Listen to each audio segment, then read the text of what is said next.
Marcos Pérez Jiménez, el inmortal y legendario presidente de Venezuela, ordenó bombardear un país centroamericano. ¿Conocía usted esta historia? En el año 1955, Pérez Jiménez ordenó una operación para financiar y armar a rebeldes costarricenses exiliados, capitaneados por el expresidente de Costa Rica, Rafael Ángel Calderón Guardia, quien se preparaba para lanzar una invasión a Costa Rica para derrocar al presidente José María Figueres. La razón era que Figueres, un socialista moderado democrático, apoyaba al Partido Acción Democrática de Venezuela en su campaña para intentar derrocar a Pérez Jiménez, incluso por la vía de las armas. En el marco de esta situación, Pérez Jiménez había financiado y armado a los exiliados costarricenses para que lanzaran una invasión al país que comienza a comienzos de 1955. Y en el transcurso de los combates entre las fuerzas del gobierno de Costa Rica, del presidente Figueres, y las fuerzas rebeldes del expresidente Calderón Guardia, aliado de Pérez Jiménez, en el marco de estos combates, Pérez Jiménez ordena presuntamente a un grupo de aviones de la aviación venezolana que realicen operativos de bombardeo sobre el territorio costarricense. Si deseas conocer absolutamente todo acerca de esta historia y sobre muchas otras más historias desconocidas de Venezuela y de sus personajes, no dejes de comprar mi libro Historias perdidas de Venezuela y sus personajes por un náufrago de la generación X, ya disponible en Amazon. Hola, ¿qué tal amigos? Mi nombre es Emilio Acosta, soy miembro de Venezuela Provincial y en este podcast tendremos el placer de charlar con un amigo de la casa. Se trata nada más y nada menos que Efraín Jorge Acevedo, quien es licenciado en Derecho de la Universidad Santa María en Caracas, Venezuela, e investigador histórico, colaborador de varios medios de comunicación como lo son Correo de Lara, Reencontrarte, Decíamos de ayer y la Casa Venezuela Provincial, entre otros. Y el día de hoy estaremos hablando sobre su libro, ¿no? Historia perdida de Venezuela y sus personajes. Mi enhorabuena a Efraín por su obra prima que acaba de salir hace muy pocas semanas y está a la venta en Amazon. Así que bueno, bienvenido una vez más a tu casa, Efraín, a Venezuela Provincial. Hola Emilio, es un gran placer para mí, como siempre, estar en este domingo contigo, y especialmente emocionante es hoy porque, como tú dices, para presentar mi ópera prima, ¿no? Mi libro, que aquí está, no sé si se ve bien. Sí, sí, se ve Ah, bien. ok. Ah, ok. Sí, y historias perdidas de Venezuela y sus personajes por un náufrago de la generación X, ¿no? Autor, un servidor, Efraín J. Jorge Acevedo, ¿no? Entonces, para mí es un placer, bueno, estar aquí es una gran emoción porque, y especialmente porque yo te debo dar las gracias a ti, que tú me abriste las puertas de tu casa, ¿no? De tu proyecto de Venezuela Provincial, ¿no? Una vez hace años, cuando entablamos amistad y confiaste en mí para que yo empezara a escribir artículos en Venezuela Provincial y después empezar a hacer podcast contigo.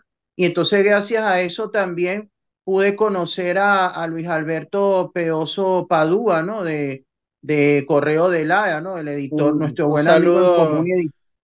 Un saludo para él, sí, muy buen amigo también mío de Venezuela Provincial. Sí, entonces y él también me abrió las puertas de Correo de La y entonces él me animó a que escribiera, pusiera en un libro todas esas historias que yo contaba de perdidas, desconocidas de la historia de Venezuela, ¿no? Y por eso es que en este prólogo de la obra yo le agradezco tanto a él como a ti, bueno, y también a nuestros amigos Antonio Moreno Ruiz y a Adrián Rodríguez de Decíamos Ayer, ¿no? Porque todos ustedes son, aparte de excelentes amigos, son los que son los padrinos o los tíos de esta obra, Mm. porque me coanimaron a escribirla. Así es, bueno, yo siempre vi desde el primer momento, ¿no? El potencial en conocimientos históricos de parte tuya, Efraín, y para mí pues es todo un gustazo saber, ¿no? Que puse mi granito de arena en el nacimiento de esta obra prima tuya, pero bueno, entremos de lleno en el libro y la primera pregunta no podría ser otra, Efraín, que si nos hables de cómo te documentaste para escribir cada uno de los capítulos y episodios que contiene el libro. Bueno, yo desde niño, desde muy pequeño, siempre tuve la pasión por leer, ¿no? Por leer, ¿no? Y sobre todo de historia, ¿no? Y me devoreaba. Y una cosa que particularmente yo siempre he tenido es la inclinación a buscar los episodios más ocultos y más rebuscados de la historia, ¿no? Y precisamente en la historia de Venezuela, que lamentablemente está tan mal enseñada, ¿no? Como nos hemos cansado de decir aquí en tu canal, ¿no? Y por eso mismo es que mucha gente no se anima, no se entusiasma con la historia de Venezuela, porque precisamente esos episodios que han dejado en el fondo del baúl son los que son más interesantes, ¿no? Más apasionantes. Pero tú no vas a ver que, por ejemplo, en las escuelas se cuente por lo menos la verdadera y terrible historia del padre de Simón Bolívar, ¿no? Que la hemos abordado en un podcast en tu canal sobre el padre de Bolívar, que era un violador en serie, ¿no? Que se dedicó a cometer a verdaderas atrocidades en San Mateo, ¿no? O sea, yo por lo menos hace muchos años, cuando descubrí esa historia, ¿no? Por casualidad, paseándome en una librería, como se descubren muchas historias desconocidas, y vi un libro que me llevó a investigar ese tema. Y entonces, claro, ese es uno de los tantos historias que yo quise recopilar en este libro, ¿no? Y ese es el ánimo que me anima al escribirlo, ¿no? Que la gente sepa por lo menos de esas historias desconocidas como de ese sumario, ese expediente de investigación contra el padre de Simón Bolívar por las atrocidades que cometió en San Mateo. Era un violador.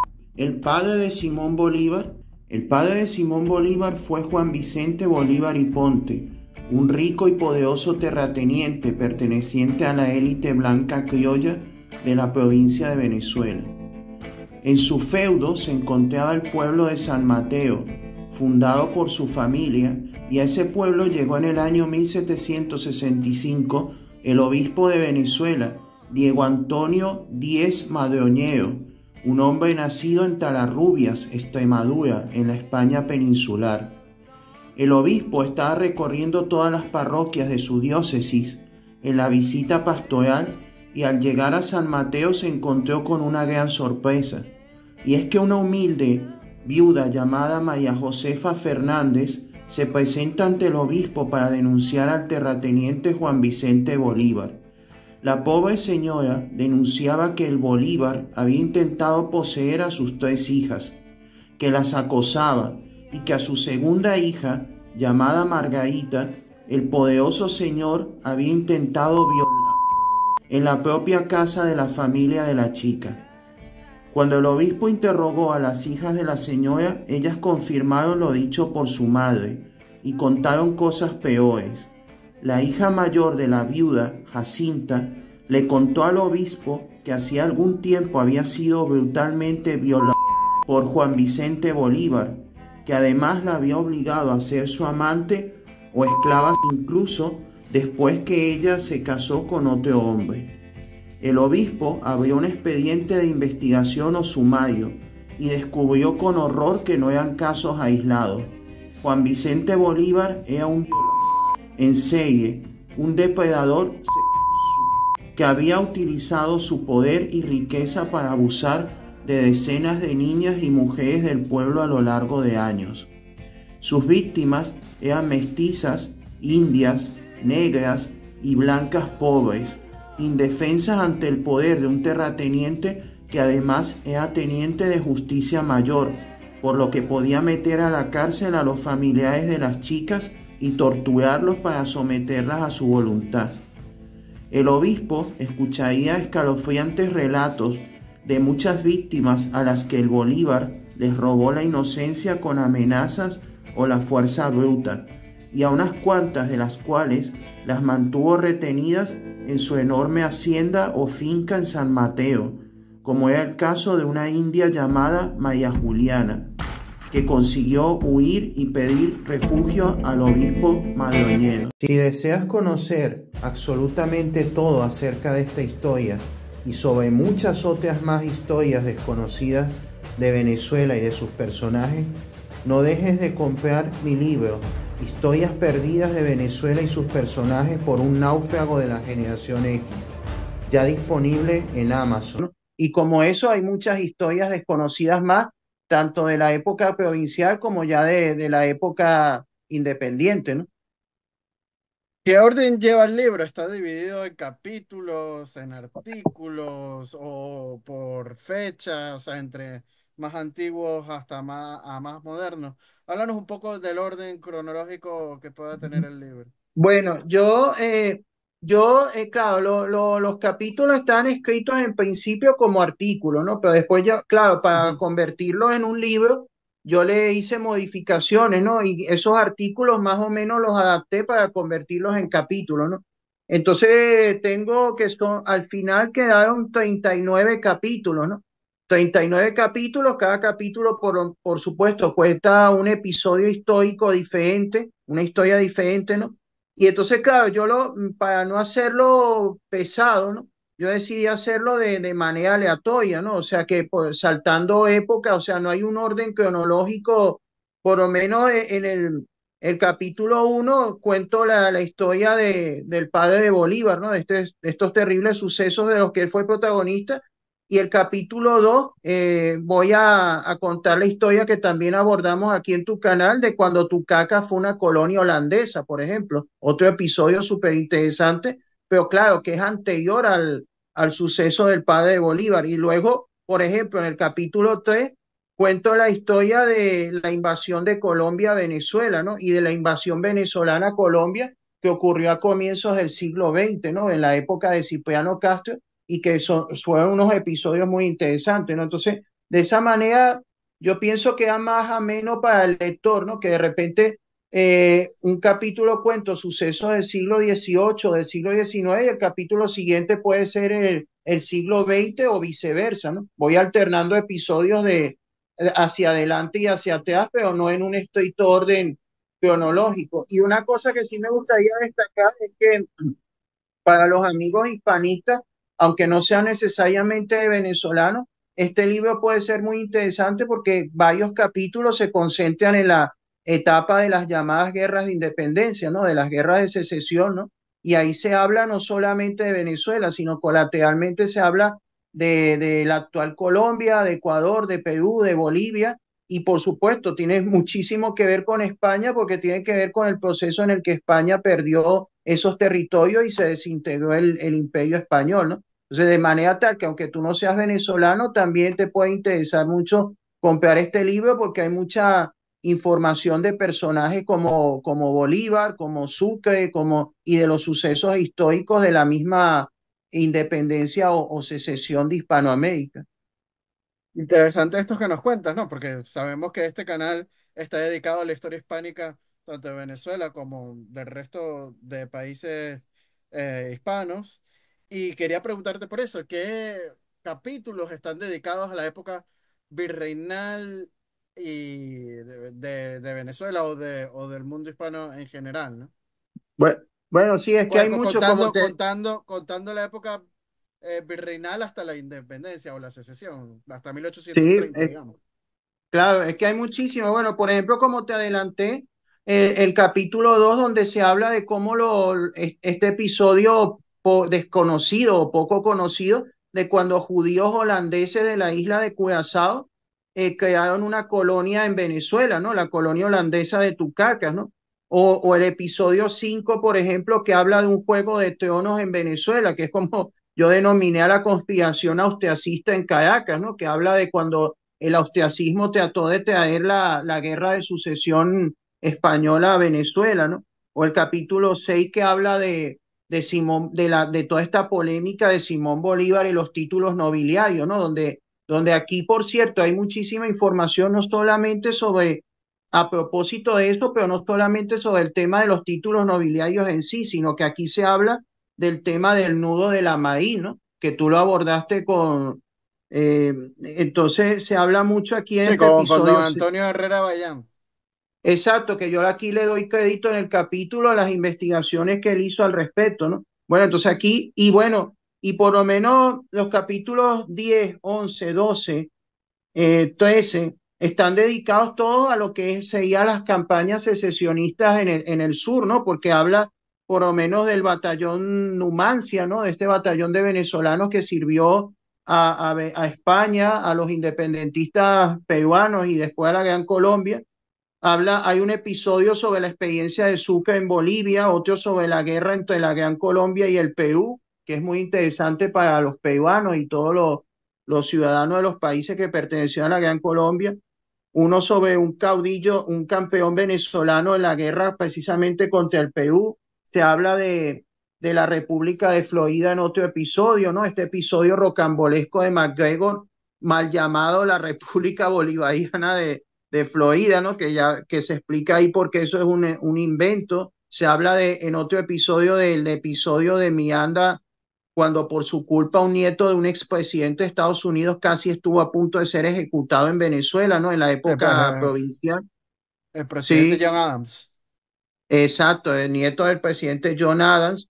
Se habla de, por lo menos, otro capítulo del nieto, digo, del diputado venezolano de Maracaibo, José Domingo Ruge, en el Parlamento de España, en las Cortes de Cádiz. O sea, sí que hay muchos capítulos que se habla de la época provincial o de la época virreinal y de las guerras de independencia o de secesión hispanoamericana. Por eso te digo que a un hispanista este libro le resultaría sumamente interesante y también como fuente de información para desmentir muchos mitos al respecto y desmentir sobre todo muchos bulos, ¿no? Y para saber el lado oculto y oscuro de los personajes de la llamada independencia. Bueno, hay un capítulo que se dedica a la masacre de Pasto, por ejemplo, ¿no? La famosa masacre de Pasto. Entonces, sí que hay muchos capítulos dedicados a esa parte, bueno, y luego los otros que son episodios también de la Venezuela del siglo XX, como el que habla de cuando Pérez Jiménez ordenó bombardear Costa Rica, ¿no? Durante un conflicto entre ambos países. De los episodios o los capítulos que hablas de historia virreinal, ¿cuál es tu capítulo favorito que no hayamos tocado aquí en el canal anteriormente y te puedas explayar hablando de él? Hombre,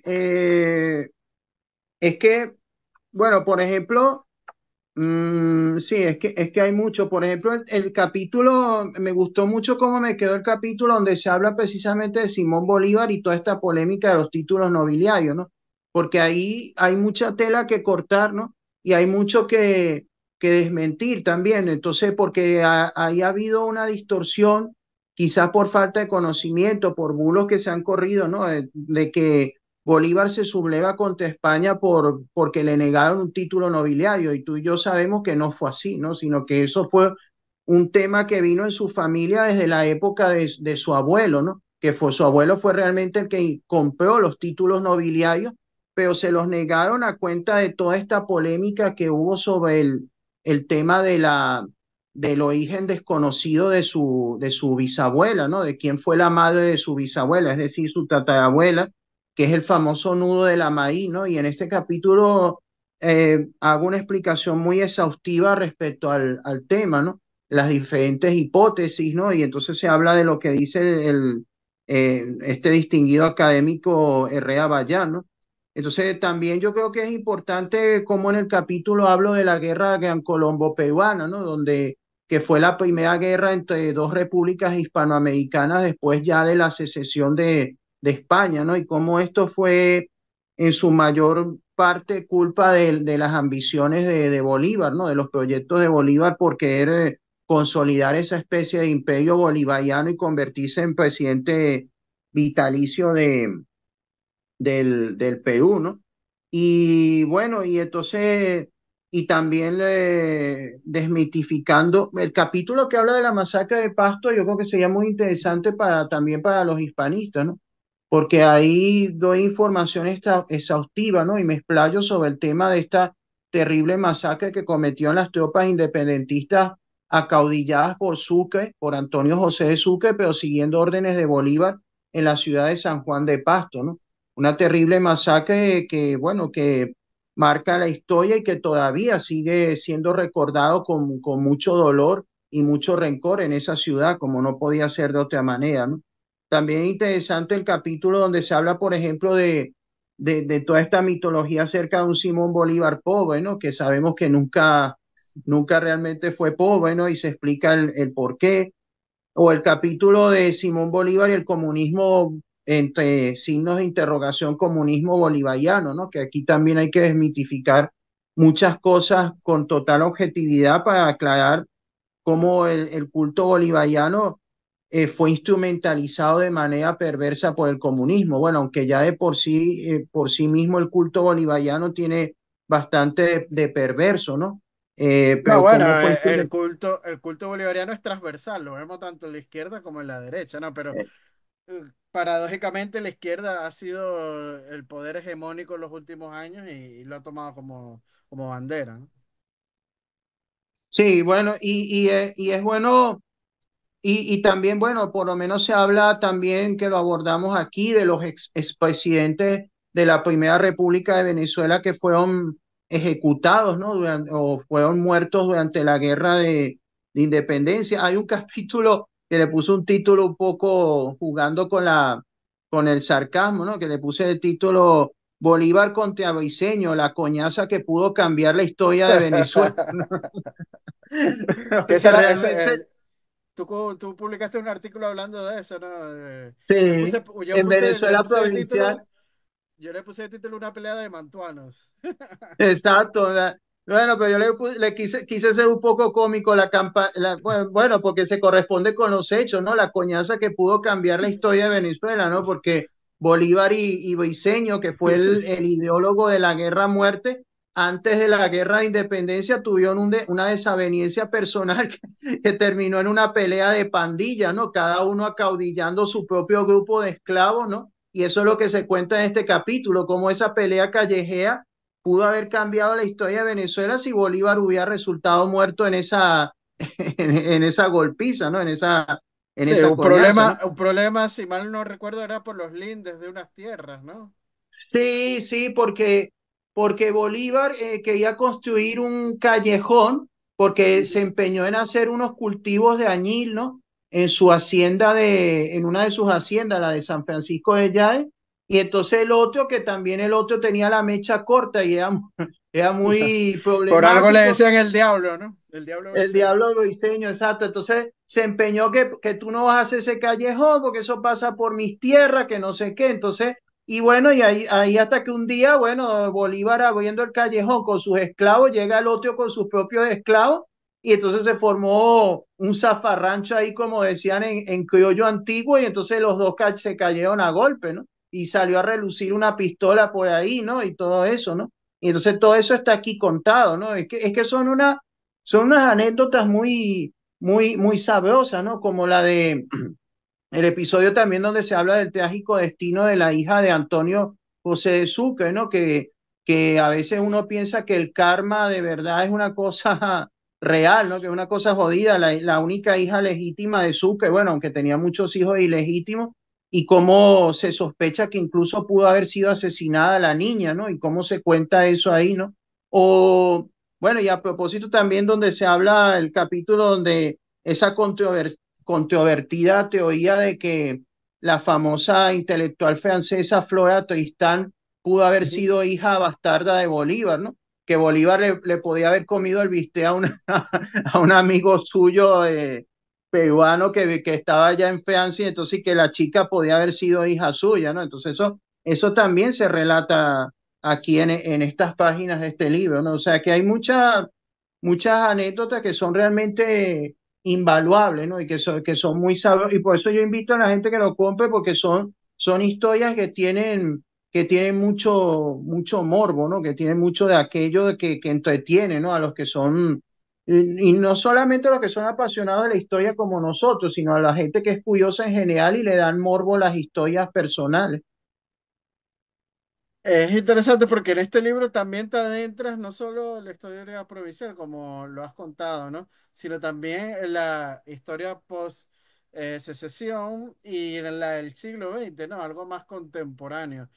¿Qué historias más contemporáneas podemos leer en tu libro, Efraín? Bueno, por ejemplo, ahí sí incluso piso los terrenos de la política, por lo menos hay un capítulo dedicado a la historia de Acción Democrática que se titula de manera muy elocuente AD en el banquillo del juicio de la historia, ¿no? Y cuento ahí por qué le hago un juicio a Acción Democrática y cómo sale AD que no es muy bien pagado, digamos, de ese juicio, ¿no? Y también, bueno, el mismo capítulo de Simón Bolívar y el comunismo bolivariano se recoge como desde los años 50 para acá, el mito, el culto bolivariano fue instrumentalizado por el marxismo, el comunismo, y así llegamos hasta a nuestros días, a los días del chavismo, ¿no? Donde se habla de cómo esta corriente política instrumentaliza todo esto, ¿no? También luego hay otros capítulos que, por ejemplo, hay un capítulo, La Dama de las Cayenas, la primera película venezolana de ficción, donde se habla de del primer largometraje cinematográfico de ficción que se hizo en Venezuela, ¿no? Hace ya más de 100 años, ¿no? La primera película venezolana de largometraje, ¿no? De ficción. Y es una historia muy, muy bonita, muy interesante. También se habla de otros episodios poco conocidos. Bueno, yo adelanté Hablando, uno, el hablando, capítulo habla, perdona que te interrumpa, no, porque hablando de películas, sé que la hija de Joaquín Crespo, creo que fue, de un expresidente de principios del siglo XX, o de Cipriano Castro, creo que fue. de Cipriano acá. De Cipriano Castro, la hija de Cipriano Castro fue actriz en Hollywood, ¿no? De películas mudas.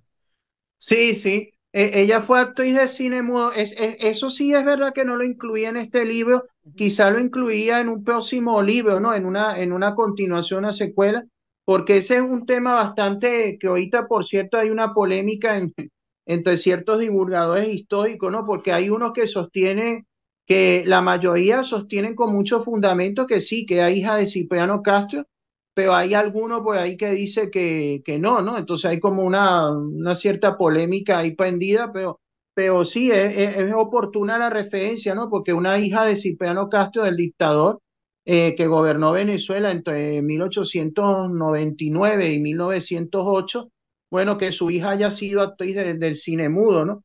Y bueno, y a propósito de eso, hablando de Castro, era lo que refería el episodio, el capítulo donde hablaba de esta invasión que hubo por parte de Colombia a Venezuela por el Táchira, ¿no? Que fue precisamente durante el mandato de Cipriano Castro, y se cuenta por qué se llegó a esa invasión y cómo se resolvió, y después cómo Venezuela o Cipriano Castro lanzó una invasión a Colombia a través de la Guajira colombiana que también terminó de manera desastrosa, pero también es que hay otros episodios donde ya en la época de Juan Vicente Gómez se habla de otros episodios desconocidos, ¿no? Como el de cuando un grupo de rebeldes venezolanos asaltaron de manera sangrienta la isla holandesa de Curazao para utilizarla como plataforma para lanzar una invasión a Venezuela y cómo terminó aquello.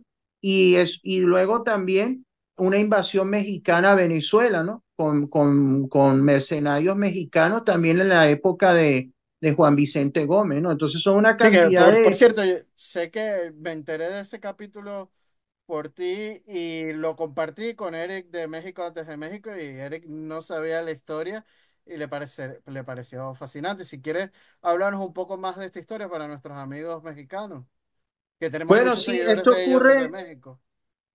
sí, esto ocurre en la época, como digo, de Juan Vicente Gómez, que Juan Vicente Gómez fue el dictador que gobernó Venezuela, para los que no son venezolanos, bueno, y para muchos venezolanos también, que gobernó Venezuela desde 1908 hasta 1935, ¿no? Durante 27 años. Bueno, de hecho fue el segundo régimen más largo de la historia de Venezuela, ¿no? Y bueno, durante su largo reinado hubo un rebelde venezolano, ¿no? Un guerrillero, caudillo de Montoneras que se llamaba Rafael Simón Urbina, ¿no? O sea, Rafael Simón Urbina López, ¿no? Este señor, bueno, él en un momento dado, después precisamente que fracasa la aventura en Curazao, él termina exiliado en México, ¿no? Y en esa época en México, recordamos que estaban los gobiernos que vinieron después de la Revolución Mexicana, ¿no? Los gobiernos revolucionarios que habían impuesto una dictadura, pero disfrazada de democracia, ¿no? Lo que llamó Vargas Llosa la dictadura perfecta, ¿no? Que sería la del PRI, ¿no? En esa época el PRI no se llamaba PRI, sino Partido Nacional Revolucionario, ¿no? Entonces, bueno, era una dictadura disfrazada de democracia con inclinaciones izquierdistas en esa época, ¿no? Asociada con sectores izquierdistas o socialistas. Y Sí, que entonces por por eso el eso, gobierno mexicano, sí, sí, ajá, que por eso es que León Trotsky pasó el exilio en México. justamente por estos exactamente. Sí, gobiernos de exactamente. corte izquierdista. Sí, exactamente, porque los gobiernos revolucionarios, los que tomaron el poder después de la Revolución Mexicana, desde 1920 hasta 1940, se destacaron mucho por esa cercanía o esa alianza con las corrientes izquierdistas, ¿no? Bueno, unos presidentes más que otros, ¿no? Por lo menos cuando tú citas lo de Trotsky, precisamente porque está en el poder el que fue el más izquierdista de todos los presidentes de esa etapa, ¿no? Que fue Lázaro Cárdenas, ¿no? Que era muy asociado al marxismo y a la izquierda, ¿no? No, Bueno, pero entonces todo, y en esa época también en México recibieron muchos republicanos de la Guerra Civil Española. exactamente, sí, por esa misma tendencia ideológica, esa misma asociación. Bueno, pero entonces en los años 20, estos gobiernos revolucionarios que estaban asociados a la izquierda, ellos detestaban al dictador de Venezuela, a Juan Vicente Gómez, porque decían que era un dictador reaccionario, ultraconservador, enemigo de las tendencias revolucionarias. Y entonces, claro, entonces ellos patrocinaban a opositores venezolanos como este Rafael Simón Urbina, que estaba exiliado en México. Entonces, él con la ayuda de algunos personajes, algunos personeros del régimen revolucionario mexicano, consigue reunir una expedición y con una expedición de alrededor de 300 mexicanos campesinos que reclutó y se marcha a invadir Venezuela, ¿no? Con un barco que alquiló y luego secuestró y todo. Eso fue una aventura rocambolesca. Entonces que llegan con el barco reventado porque el barco se le rompió la caldera, sin combustible, entonces llegan y recalan en una parte del estado, del actual, bueno, del estado Coro, del estado Falcón, perdón. Llegan a una pequeña aldea ahí y se bajan todos estos mexicanos, desembarcan y luego avanzan por el interior del estado Falcón, pero bueno, le sale al encuentro el ejército de Venezuela y hay una batalla, ¿no? Y claro, esa batalla, por supuesto, la pierden los mexicanos, ¿no? Pero es una anécdota muy interesante, ¿no? Es un episodio muy poco conocido y muy interesante de aquella época, ¿no? Y que pocos venezolanos conocen y mucho menos mexicanos, ¿no? Que hubo una invasión mexicana a Venezuela. Ay, por cierto, que a propósito de eso, el general que mandó Gómez a enfrentar a los invasores mexicanos con su jefe, el general León Jurado, él le había dicho en un telegrama a su jefe, a Gómez, tranquilo que mañana los zamuros coreanos comerán carne mexicana, ¿no? Le dijo que se iba a encargar de que los zamuros, es decir, zamuros le dicen en Venezuela Para los a los buitres. buitres, sí, que yo me voy a encargar que los buitres coman carne mexicana, ¿no? Y la cumplió bastante, ¿no? Porque hubo muchos mexicanos muertos en los combates. Interesante esta historia. Bueno, ya nos quedan 9 minutos, Efraín. Sé que en la portada de tu libro están estos aviones que me imagino que son los que nos contaste que hubo un bombardeo de la aviación militar venezolana a Costa Rica, ¿no? Sí, sí, porque sí, efectivamente, como se aparece aquí, el avión es alusivo a ese episodio donde en los años 50, específicamente en el año 1955, estando en Venezuela, otro dictador militar que fue Marcos Pérez Jiménez, entra en conflicto con el gobierno de Costa Rica, que era el presidente José María Figueres de Costa Rica, que era un socialista moderado democrático que patrocinaba la oposición contra Pérez Jiménez, ¿no? Y la armaba para que intentara derrocar a Pérez Jiménez y entonces a raíz de eso él patrocinó a unos rebeldes de Costa Rica capitaneados por un expresidente para que intentaran derrocar al gobierno de Costa Rica. Y cuando esos rebeldes invadieron desde territorio nicaragüense a Costa Rica, Pérez Jiménez presuntamente eso lo denunció y lo dijo el gobierno de Costa Rica de la época, ¿no? Y lo recogió la prensa internacional. Pérez Jiménez mandó aviones venezolanos a bombardear o a acribillar allá en Costa Rica, ¿no? Y eso es lo que se incluye, bueno, la portada yo quise hacer como un collage de imágenes, Ujú. ¿no? Para anunciar el contenido del libro. Entonces vemos que por lo menos hay imágenes de la guerra de secesión o de independencia, ¿no? Hay escenas de los llaneos quise representar Sí, una muéstralo, carga de los muéstralo, llaneros, sí, sí, una carga de los llaneros de Boves. Por ejemplo, aquí se puede apreciar, se puede aquí, los llaneros de Boves cargando. Esto sería un personaje, un oficial independentista, después que Boves les dio una paliza en la segunda batalla de la Puerta, ¿no? Este personaje aquí es Bolívar, o sea, quise poner una imagen de Bolívar, banderas de la guerra a muerte, representando al bando independentista. Aquí también es del episodio de Costa Rica, ya en el siglo XX, y una chica mestiza que quise de alguna manera ponlo un poquito encarnar. más al centro. Ajá, ajá, ok, perdón. Entonces, una chica mestiza que quise encarnar el episodio este dramático del padre de Bolívar con todas las decenas de víctimas de, de agresión sexual, de violencia sexual que dejó en San Mateo, ¿no? Entonces, bueno, pues eso quise más o menos en el collage de imágenes, de fotos que hay en la portada, entonces quise representar todo eso, ¿no? Entonces, el libro, por supuesto, está disponible en Amazon al precio más económico posible, ¿no? Al precio bastante económico. Aquí en España no llega a 10 euros y en la versión física, ¿no? En formato físico, en papel, también está disponible la versión Kindle. virtual, ¿no? Sí, Sí, electrónica, Kindle. Sí. sí, electrónica que vale bastante menos, ¿no? Que vale, no llega a 6 euros, a 5 euros y tanto, ¿no?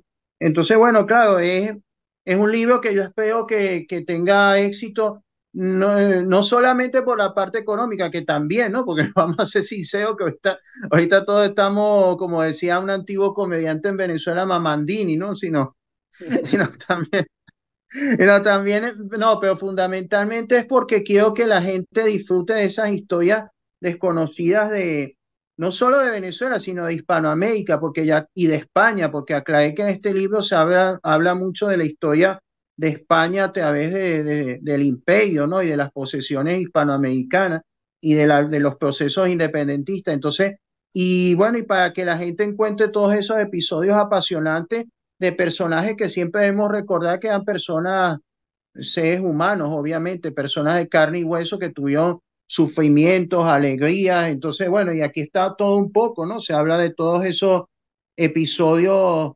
a veces terribles, a veces más pintorescos, ¿no? Entonces, Bolívar pegándose con Briceño, Bolívar comiéndole el bistec a un amigo, o sea, Bolívar siendo el tema Bolívar. sí, su familia siendo su familia, que si el tatarabuelo pudo haber embarazado o no a una mestiza, a una india, a una negra o quizá a una chica blanca, toda esa incógnita, ese misterio que es como el código da Vinci, pero de la familia Bolívar, que es el nudo de la maíz, ¿no? Esto, el tema de la conspiración austriacista en Caracas, ¿no? Como casi la guerra se adelantó un siglo, se hubiera caído la guerra de sucesión también en Venezuela por culpa de esta conspiración en ese particular juego de tronos que hubo a comienzos del siglo XVIII en Caracas, ¿no? Entonces, bueno, que yo creo que es un libro bastante interesante para los apasionados de la historia y también para los que no precisamente son tan apasionados a la historia, pero sí que les gustan las historias muy profundas, muy apasionantes, morbosas o pintorescas, ¿no? Con decirte que hay una hasta donde Bolívar es detective, ¿no? Donde hasta investiga un asesinato, entonces también ahí tenemos eso por ahí. Sí, bueno, Efraín, ya nos quedan 3 minutos. De verdad que te deseo toda la suerte del mundo con tu obra prima que acaba de salir y la pueden comprar a través de Amazon a nivel mundial. Y las cámaras son todas tuyas para despedirte de nuestro público. Bueno, entonces no me queda más que agradecer a todos por los que hayan visto este programa, que hayan tenido la amabilidad de escucharnos y que bueno, y que los invito a que le den una oportunidad al libro, al menos acérquense a la web de Amazon, busquen por el título Historias Perdidas de Venezuela y sus personajes, que ahí les va a salir en Amazon y lean la reseña en la sinopsis, mejor dicho. Y bueno, y si se animan, los invito a que lo compren, que lo compartan, que lo regalen, que vayan preparando el regalo de diciembre con, desde ahorita con el libro. Entonces, y bueno, y que espero que tenga tanto éxito como ha tenido el tuyo también, que también es un libro buenísimo, Crónicas Sobrenaturales del Imperio Español, y que bueno, que somos dos divulgadores que estamos tratando de llevar la historia a todos nuestros hermanos hispanos, ¿no? En cualquier parte del mundo y que bueno, que espero que nos acompañen y nos apoyen siempre. Así es, Efraín, amén, que así sea. Bueno, recordarles al público que si les gustó este video, darle me gusta y compartirlo para llegar así a más personas. Si quieren leer nuestros artículos de investigación histórica, por ahí Efraín de vez en cuando pues publica sus artículos también. Lo hacemos a través de las redes sociales de Venezuela Provincial, tanto en Instagram como en Facebook, y siempre estamos publicando pues estos artículos de divulgación histórica. No dejen de suscribirse a nuestro canal de YouTube y darle a la campanita para así estén informados de todo el material que estamos subiendo a través del canal de YouTube de Venezuela Provincial. Si quieren apoyarnos en nuestro proyecto de divulgación histórica, pueden hacerlo a través del Patreon de Venezuela Provincial. Con tan solo €1, Efraín, pues lo que puede costar una lata de refresco, ya nos están ayudando en este proyecto de divulgación histórica. Aprovechamos para enviarle un fuerte saludo y abrazo a nuestros mecenas como lo son Gabriela Arrieta, Ángel Suárez, Juan Cristóbal García, Lomé Lizán, Daniel Sierra, Domingo González, Miguel Curvelo y Mario Pérez. También a nuestra miembro del canal de YouTube, África del Valle, que también se pueden hacer miembros del canal de YouTube de Venezuela Provincial y apoyarnos por ahí. Así que bueno, Efraín, te mando un fuerte abrazo hasta la hermosa isla de Tenerife y hasta la próxima oportunidad. Hasta la próxima y muy brevemente un recuerdo a don Pablo Victoria, que siempre estará en nuestra Igualmente, memoria. que Dios lo tenga en su gloria. Amén. Hasta la próxima, Efraín. Un abrazo. Adiós. Okay, Venezuela combatió contra el fraude electoral con el fusil en la mano y luchó por su libertad. Desde el año 1892, el general Joaquín Crespo gobernaba Venezuela como un dictador, pero en 1897 debían celebrarse elecciones presidenciales según la Constitución, y Crespo postuló a uno de sus colaboradores, Ignacio Andrade, como su candidato presidencial, para usarlo como títere y continuar gobernando a través de él. Pero entonces surgió un gran fenómeno social, y es que un famoso y popular militar y político, el general José Manuel Hernández, conocido popularmente como el Mocho Hernández, aceptó ser el candidato presidencial del principal partido opositor, el Partido Liberal Nacionalista, fundado por Alejandro Urbaneja. El Mocho Hernández había visto durante sus viajes las campañas electorales en los Estados Unidos y decidió copiar las técnicas electorales estadounidenses en Venezuela. El Mocho comenzó a recorrer toda Venezuela, viajando en tren o a caballo, y visitó todos los pueblos y ciudades dando mítines en los que sus discursos apasionados conmovieron a los venezolanos de todas las clases sociales que acudían en masa a escucharlo. El Mocho le devolvió la esperanza y la ilusión a un pueblo cansado de la miseria, la corrupción y la violencia. En más de 100 años no se había visto un fenómeno igual, con el entusiasmo y la alegría del pueblo desbordados en las calles. Y mientras los mítines del candidato opositor reunían a ríos de gente, los mítines del candidato del gobierno estaban casi vacíos. Pero ante esto, el régimen ordenó a sus policías y matones que sabotearan los mítines opositores, pero la gente no se dejaba amedrentar y se movilizaban más. Pero el día de las elecciones, el 1 de septiembre de 1897, el dictador Joaquín Crespo ordenó a los jefes civiles ocupar las mesas de votación en todo el país con pandillas de hombres armados con machetes. Los matones impedían votar a los que eran identificados como partidarios del Mocho, mientras que los seguidores del gobierno votaban varias veces cada uno.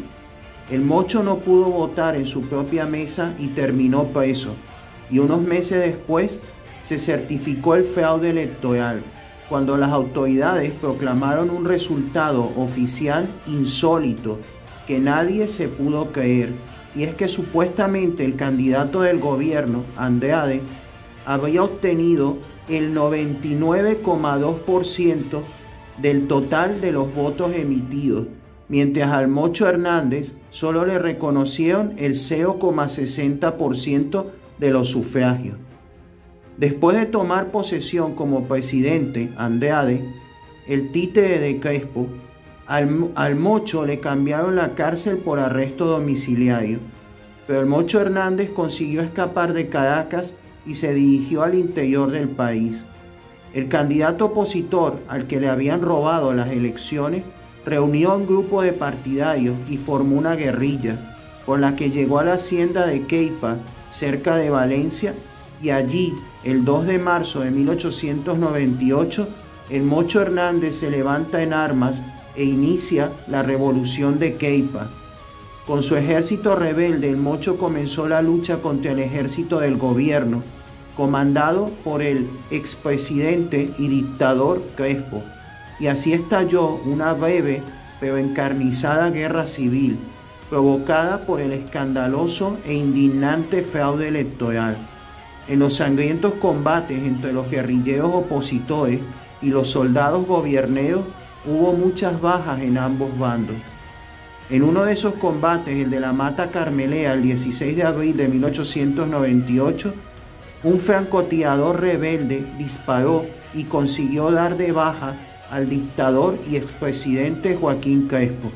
Pero a pesar de ese éxito, al final la rebelión fue derrotada y el Mocho acabó preso. Pero el gobierno del presidente Ignacio Andrade quedó muy debilitado y no pasaría mucho tiempo antes de que otra revolución lo derrocara. Y para la historia quedó el episodio en que una Venezuela valiente y rebelde luchó con el fusil en la mano contra un infame fraude electoral. Si deseas conocer absolutamente todo acerca de esta historia y sobre muchas otras más historias desconocidas de Venezuela y de sus personajes, no dejes de comprar mi libro, Historias perdidas de Venezuela y sus personajes por un náufrago de la generación X, ya disponible en Amazon.